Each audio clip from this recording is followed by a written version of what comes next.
Sa pagpapatuloy, matapos harapin si Zhao Zuo, bumalik si Tuye sa Chenjing upang formal na tanggapin ang pagbati mula sa Hari ng Timog. Gayunpaman, nakasimangot si Tuye habang patuloy niyang iniisip ang tungkol sa pagpapatumba ng bansa. Nagtaka siya kung ano nga ba talaga ang kanyang winasak noon upang masabing nagtagumpay siya. Sa kasalukuyan, ang buong harem ay lubos na tapat sa kanya, kaya't wala nang pagkakataon para sa anumang mapanlinlang na babae upang pabagsakin ang kaharian. Ipinagpalagay niya na determinado si Tusu na panatilihin siya sa trono.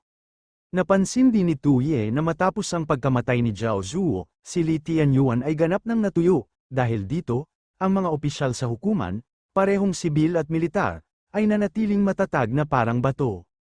Naisip niya na dahil sa lahat ng matitinding hakbang na ginawa niya, tumaas ang kanyang national power points ng 15,000, ngunit kasabay nito, napaisip siya kung paano siya aasa sa mga taong ito upang pabagsakin ang bansa.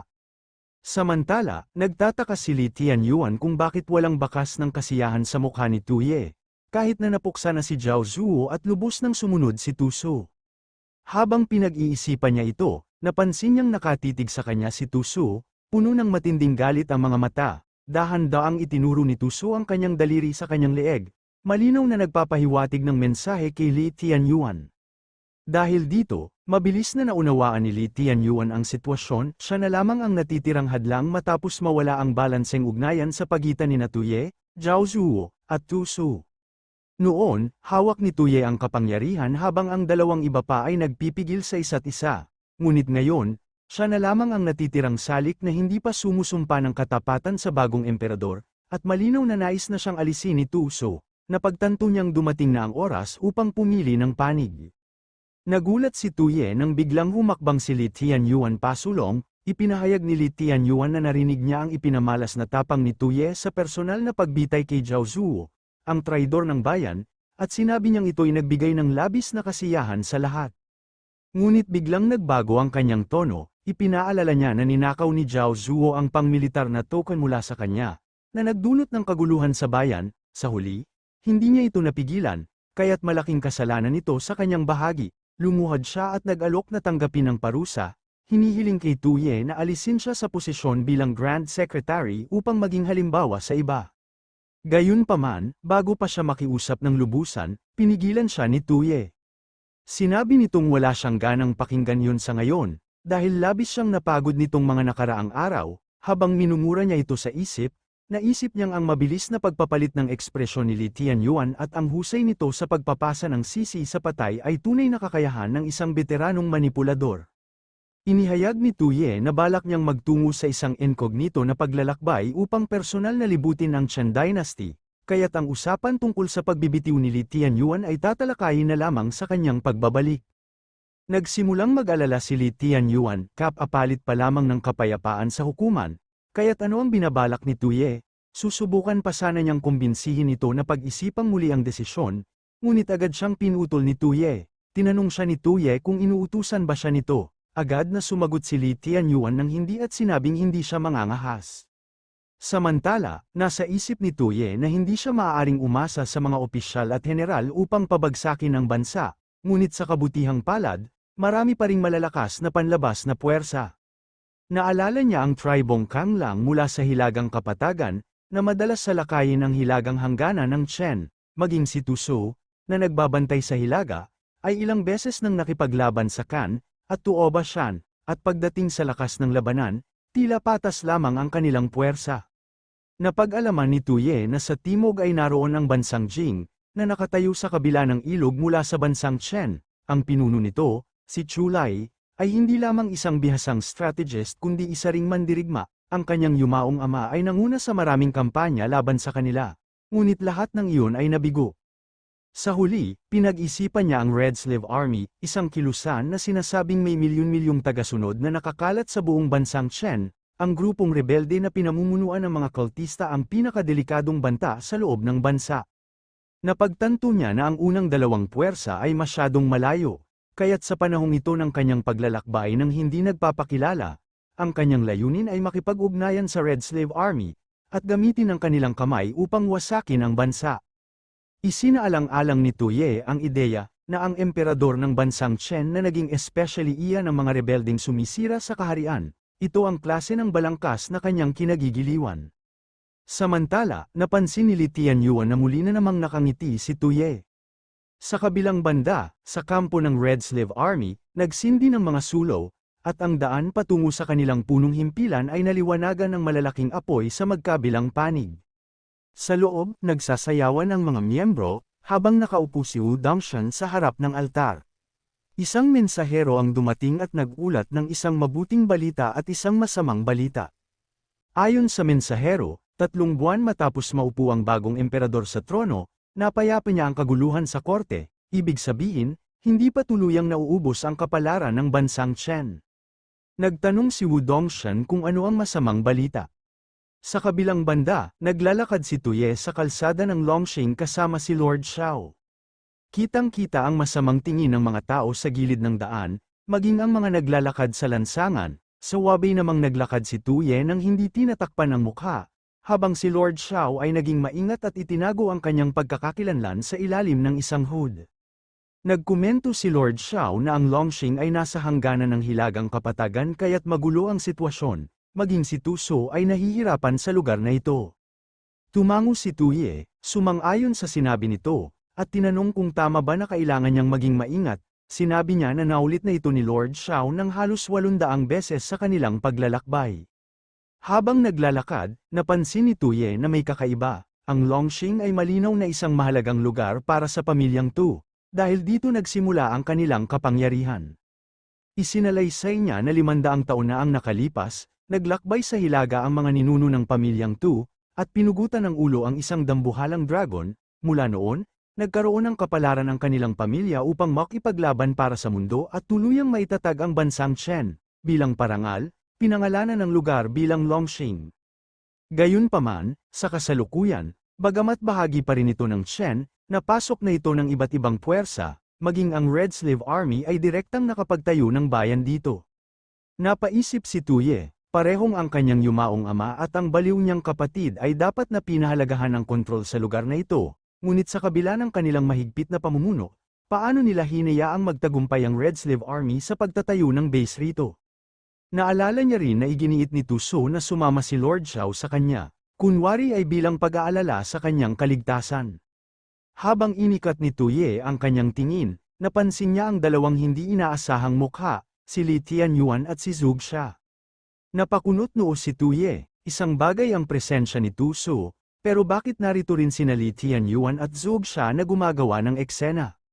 Napansin ito ni Li Tianyuan, at tinanong kung sigurado ba silang epektibo ang kanilang pagbabalat kayo. Sagot naman ni Zhuge Xia, ginamitan niya ito ng mahika upang maitago ang kanilang presensya, na kahit si Lord Xiao ay hindi dapat sila matukoy. Idinagdag ni Zhuge Xia na hindi pa rin tinanggal ni Tuye si Li Tianyuan bilang punong ministro, kung gayon, dapat ay nasa palasyo ito upang bantayan ang sitwasyon. Ngunit sa halip, nagkunwaring may sakit at palihim na sumunod kay Tuye palabas ng kabisera. Nagtaka siya, kung tama bang gawin ito ni Li Tianyuan? Ipinahayag ni Li Tianyuan na tuso si Tuye, at sa pagpapanatili sa kanya bilang punong ministro, nilalayo ni Tuye na ilagay siya sa isang mahirap na posisyon. Sinabi niya na bukod pa rito, nananatili si Tuye sa kabisera upang takutin siya at balaan na huwag sundan ang yapak ni Zhao Zuo. Ipinahayag ni Li Tianyuan na ang kaharian ay isang mapanganib na lugar para sa kanya, kaya't ang pinakamainam na solusyon ay lumayo mula roon at lihim na sundan si Tuye. Nabanggit ni Zhuge Xia na hindi niya lubos na nauunawaan ang sitwasyon, ngunit tila kahanga-hanga ito. Ipinaliwanag ni Li Tianyuan na hindi kailangang ganap na maunawaan ni Zhuge Xia ang lahat, basta't mapanatili nila ang kanilang perpektong pagkukunwari, sapat na yon. Samantala, inisip ni Tuye na ayos lang at dapat nilang gawin ang nais nila, kaya kung naisundan siya ni Li Tianyuan, hayaan siyang sumunod. Biglang ipinahayag ni Lord Xiao na dapat manatili si Tuye sa kanyang likuran. Nagulat si Tuye nang makita ang nasa unahan nila, hinarangan ng mga armadong lalaki ang kanilang daraanan. Ipinabatid ni Tuye na sila ang Red Sleeve Army. Isa sa mga lalaki ang nagsabi na hindi pa nila nakikita si Tuye at si Lord Xiao sa bayan noon, at tinanong kung galing ba sila sa timog. Muli siyang nagtanong kung maaaring mga especially iya sila mula sa imperial na hukuman. Naging maingat si Lord Xiao, hindi siya gumalaw ni nagsalita. Sinabi ni Tuye na huwag munang gumawa ng anumang galaw si Lord Xiao, naniniwala siyang napakabuti ng kanilang kapalaran, sapagkat matagal na nilang hinahanap ito at ngayon ay tila kusa itong dumating. Matapos ang ilang sandali, dumiretso sina Tuye at Lord Xiao sa punong himpilan ng Red Slave Army. Doon, nakaupo sa harap ng altar si Wu Dongshan, habang binabantayan siya ng ilang tagasunod. Ipinaalam ng sistema kay Tuye na bihasa sa mahika si Wu Dongshan, mahusay sa pagmamanipula ng puso ng mga tao, at nagtitipon ng mga takas mula sa iba't ibang lugar upang pabagsakin ang kasalukuyang pamahalaan. Habang kumakain ng isang malaking alipanga, sinabi ni Wu Dongshan na matapang si Tuye sa pagpunta sa Longxing. Tinanong ni Tuye kung hindi ba ang pangunahing adhikain ng Red Slave Army ay ang pagtanggap ng mga takas mula sa iba't ibang panig, bakit kailangan pa ng tapang para makarating doon? Ngunit, sinuri ni Wu Dongshan ang itsura ni Tuye, at sinabing hindi siya mukhang karaniwang takas, kahit na simpleng damit ang suot ni Tuye upang maitago ang kanyang pagkatao, kitang-kita pa rin sa kanyang kilos na hindi siya isang ordinaryong tao. Bukod pa rito, sinabi niyang malinaw na si Lord Xiao ay isang malupit na babae, sanay sa dilim at sa pagbubow ng dugo. Nag-ingat si Lord Xiao kay Wu Dongshan ngunit nanatiling tahimik, sinabi ni Tuye na hindi na siya magtataka sa talas ng mata ni Wu Dongshan, kaya, diretsahan niyang inamin na siya ay isang lihim na sugo mula sa bansang Jing, ipinadala mismo ng kanilang hari upang samantalahin ang kaguluhan sa bansang Chen. Dagdag pa niya na nagpunta siya roon upang makipagtulungan sa Red Slave Army. Bilang binasag ni Wu Dongshan ang kanyang tasa, dahilan upang parehong mabigla at mangamba si Tuye, sinabi ni Wu Dongshan na kung naghahanap si Tuye ng pakikipagtulungan, bakit pa niya ito itinatago gayong inilantad na niya ang kanyang sarili? Tinanong ni Wu Dongshan kung interesado rin ba siya sa Dragon Root ng bansang Chen at bakit niya ito tinatago. Naguluhan si Tuye sa tanong ni Wu Dongshan, at hindi agad nakasagot. Nagtaka siya kung ano ang tinutukoy nilang Dragon Root ng bansang Chen. Ipinagpatuloy ni Wu Dongshan ang kanyang pagsisiyasat, tinanong kung inakala ba ni Tuye na hindi niya alam ang tungkol dito. Inihayag ni Wu Dongshan na ang Dragon Root ay may kakayahang baguhin ang kapalaran ng mundo, at malapit na itong muling lumitaw. Itinanong niya kung ito ba ang tunay na dahilan ng bansang Jing sa kanilang presensya doon. Ngunit, naguluhan si Tuye, at walang ideya sa sinasabi ni Wu Dongshan. Ipinaliwanag ni Wu Dongshan na tuwing ika-500 taon, isang Emperor Dragon ang lumilitaw, sinumang makapugot sa ulo nito at makuha ang Dragon Root ay magkakaroon ng emperador na aura upang mamuno sa mundo.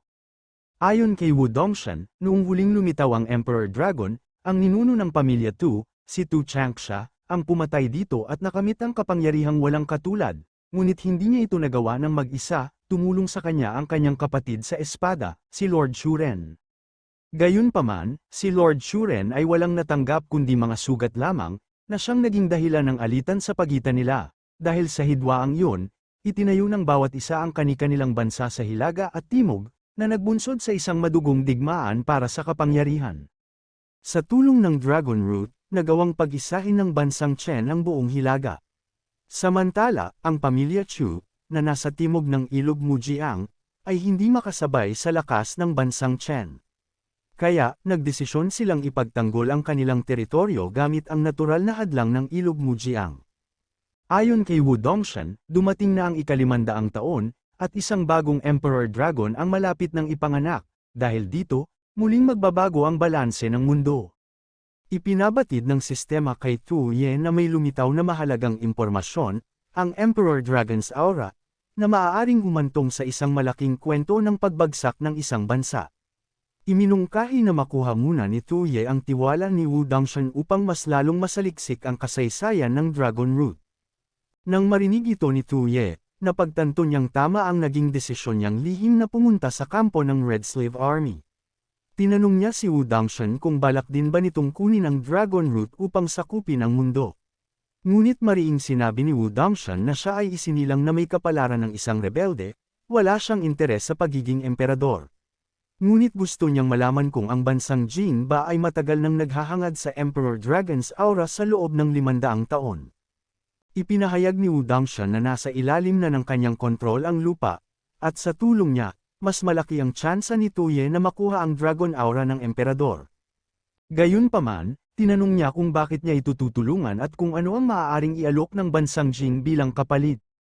Napaisip si Tuye, ngunit sa kabutihang palad, nagsaliksik siya bago pumunta roon at natutunan ang tungkol sa nakaraan ni Wu Dongshan. Naalala niya na si Wu Dongshan ay orihinal na mula sa bansang Feng, ngunit ang kanyang nayon ay pinaslang sa gitna ng kaguluhan sa pagitan ng Chen at bansang Feng, dahilan upang siya'y maging isang takas. Habang nasa pagkatapon, nagkaroon si Wu Dongshan ng isang makasaysayang pagtatagpo sa isang immortal na nagturo sa kanya ng sining ng medisina at mahika. Ginamit niya ang kaalamang ito upang gamutin ang iba pang mga taong may kaparehong kapalaran. Sa pamamagitan nito, nakilala si Wu Dongshan, at pinagpala ng mga takas bilang isang banal na tagapagligtas. Dahil dito, itinatag niya ang Red Slave Army na may layuning pabagsakin ang bansang Chen. Naniniwala si Tuye na sa kanyang nakaraang buhay, nakita na niya ang maraming pinuno ng mga pag-aalsa sa kasaysayan, karamihan sa kanila ay mga taong itinulak sa bingit ng kawalan dahil sa digmaan at pang-aapi.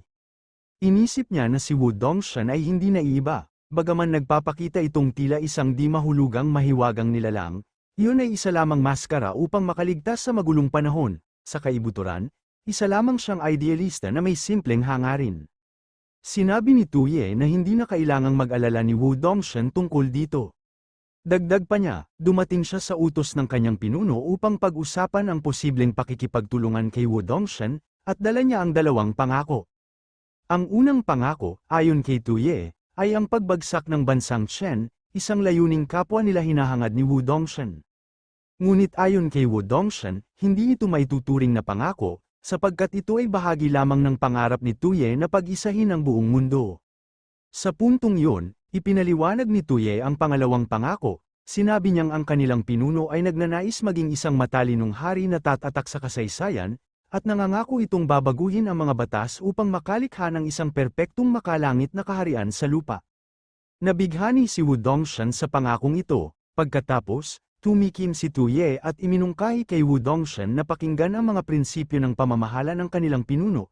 Sa kanyang isipan, natuwa si Tuye, dahil sa wakas, magagamit na niya ang kanyang malawak na karanasan bilang isang keyboard warrior, upang bigyan ang mga sinaunang taong ito ng lasa ng modernong ideolohiya.